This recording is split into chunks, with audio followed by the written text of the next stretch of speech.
السلام علیکم ورحمۃ اللہ وبرکاتہ۔ آج ہم پڑھیں گے مد کیا ہوتا ہے، ٹھیک ہے۔ مد دو طرح کی ہوتی ہے، ایک بڑی مد، ایک چھوٹی مد۔ جو بڑی مد ہوتی ہے اس کو ہم نے 5 الف کے برابر کھینچ کر پڑھنا ہوتا ہے، اور جو چھوٹی مد ہوتی ہے اس کو ہم نے 3 الف کے برابر کھینچ کر پڑھنا ہوتا ہے۔ جب بھی کسی بھی حرف کے اوپر بڑی مد آئے تو اس کو ہم نے کھینچنا ہوتا ہے 5 الف کے برابر، اور چھوٹی آئے تو کھینچنا ہے 3 الف کے برابر، ٹھیک ہے۔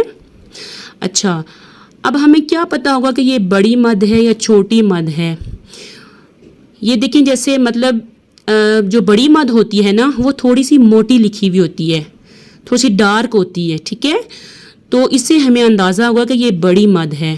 جو چھوٹی مد ہوتی ہے وہ باریک ہوتی ہے، تو اسے ہمیں پتہ چلے گا کہ یہ چھوٹی مد ہے۔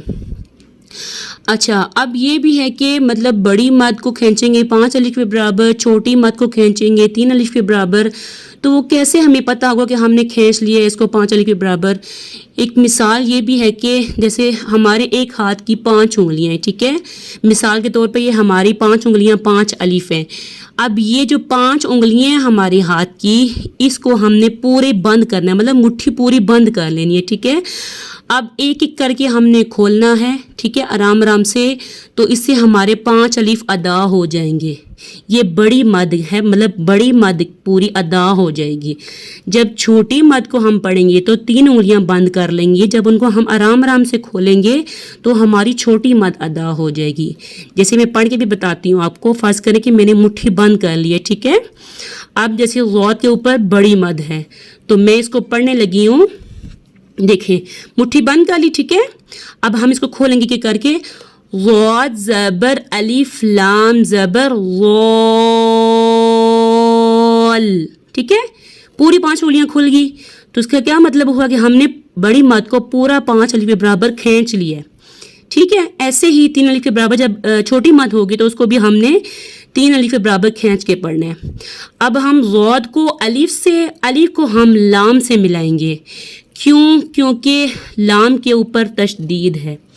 جب بھی کسی حرف کے اوپر تشدید ہوگی اس کو ہم نے 2 مرتبہ پڑھنا ہے، ایک مرتبہ پچھلے حرف سے ملا کے، دوسری مرتبہ اپنی حرکت کے ساتھ۔ جیسے پچھلا حرف کون سا ہے لام کا؟ غوط، ٹھیک ہے۔ غوط سے ملائیں گے، اور لام کے اوپر کیا ہے؟ لام کی اپنی حرکت کون سی ہے؟ 2 زبر، مطلب تنوین، اور تنوین 2 زبر 2 زیر 2 پیش پہ ہم ہمیشہ غنہ کرتے ہیں، مطلب ناک میں آواز کو روکتے ہیں۔ جیسے ہم پڑھیں گے غوط زبر الف لام، اب یہاں پہ غوط کو بھی لمبا کریں گے، لام سے بھی ملائیں گے، تشدید دبا کے ملائیں گے، اور لام پہ 2 زبر ہے تو غنہ بھی کریں گے۔ اب پڑھتے ہیں غوط زبر الف لام غول، ٹھیک ہے۔ لام 2 زبر لن غولن، ٹھیک ہو گیا۔ مطلب ہم نے غوط کو لمبا بھی کیا اور آگے لام پہ تنوین کو بھی پڑھا۔ اب اگلا لفظ پڑھتے ہیں۔ اب دوبارہ وہی ہے، دیکھیں دال کے اوپر کیا ہے؟ بڑی مد ہے، با کے اوپر تشدید ہے، دال کو ہم با سے ملائیں گے، با پہ زبر ہے، دوبارہ اس کی حرکت سے پڑھیں گے، دبا کے دال کو با سے ملائیں گے، اور تا کے نیچے تنوین ہے تو غنہ بھی ہوگا۔ دال زبر الف با دا، با زبر با دا با، ٹھیک ہے۔ دبا کے ملایا ہم نے، ہونٹوں کو ایسے مضبوطی سے بند کیا پھر کھولا، دا با، تا 2 زیر 3 دا بتن۔